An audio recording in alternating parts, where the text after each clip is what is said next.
Michael को last stage का cancer था, इसीलिए वह अपने बेटे के लिए एक नई फैमिली ढूंढना चाहता था। आज दिहाड़ी लगाने के बाद जब वह घर पहुंचा तो सबसे पहले बेटे को नहला धुलाकर साफ किया और फिर उसे एक कपल से मिलाने ले गया। वो लोग काफी रूड थे, इसलिए आदमी को एहसास हुआ कि यह लोग उनके बेटे के लिए बिल्कुल भी ठीक नहीं है। आदमी ने उनकी ऑफर रिजेक्ट कर दी और एक नई फैमिली ढूंढने निकल पड़ा। इस बार उसे एक बहुत ही अमीर परिवार मिला। उनके पास पैसों की जरा भी कमी नहीं थी। उन्होंने आदमी को बड़े कमरे दिखाए जहां उसका बेटा आराम से रह सकता था।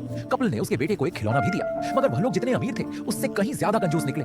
जाते समय उनकी पत्नी ने आदमी को इशारा किया कि वह खिलौना वापस करके ही जाए। आदमी ने सोचा, जो लोग उसके बेटे को एक खिलौना तक नहीं दे सकते, भला उसके मरने के बाद उसके बेटे का ध्यान कैसे रख पाएंगे।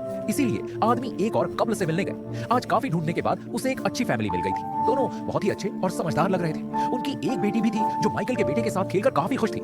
यह देखकर माइकल ने एक सुकून का सांस लिया। वो डील करने ही वाला था कि तभी उसे मालूम हुआ कि यह आदमी कुत्तों से बुरी तरह एलर्जिक है। हालांकि माइकल के बेटे का एक मासूम सा सपना था कि वह एक पेट डॉग रखे। एक बाप होने के नाते उसे अपने बेटे की विश के सामने झुकना ही पड़ा।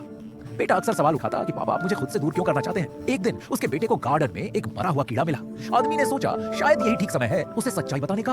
आदमी बोला, बेटा ये मर चुका है और मैं भी एक दिन मर जाऊंगा। मगर उसके बेटे को बिल्कुल भी आइडिया नहीं था कि डेथ क्या होती है। उसके लिए यह सिर्फ एक खेल था, जैसे सब चीजें खत्म होकर दोबारा वापस आ जाती हैं। अगले दिन काम करते समय माइकल की तबीयत बहुत खराब हो गई। ठेकेदार को लगा शायद वह टाइम पास कर रहा है, इसलिए शाम को उसने माइकल की सैलरी में से बहुत ज्यादा कटौती कर दी। मगर माइकल को इसकी बिल्कुल भी परवाह नहीं थी। उसने हॉस्पिटल जाकर चेकअप करवाया, जहां उसे मालूम हुआ कि अब उसके पास समय बहुत कम है। इसीलिए अब वो अपने बेटे को ज्यादा से ज्यादा सिखाने लगा।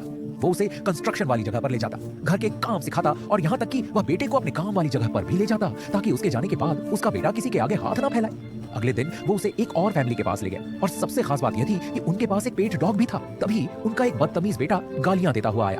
ये देखकर आदमी को जाना ही पड़ा, क्योंकि वह बिल्कुल भी नहीं चाहता था कि उसका बेटा ऐसे घर में रहे। किसी के कहने पर वह एक महिला के घर गया जो बिल्कुल अकेली रहती थी। यह महिला दिल की साफ लग रही थी। वह बिना किसी शर्म के बच्चे के साथ बैठकर खेलने लगी। उसने बच्चे से उसकी फेवरेट डिश के बारे में भी पूछा। आदमी को उसका यह अंदाज बहुत पसंद आया।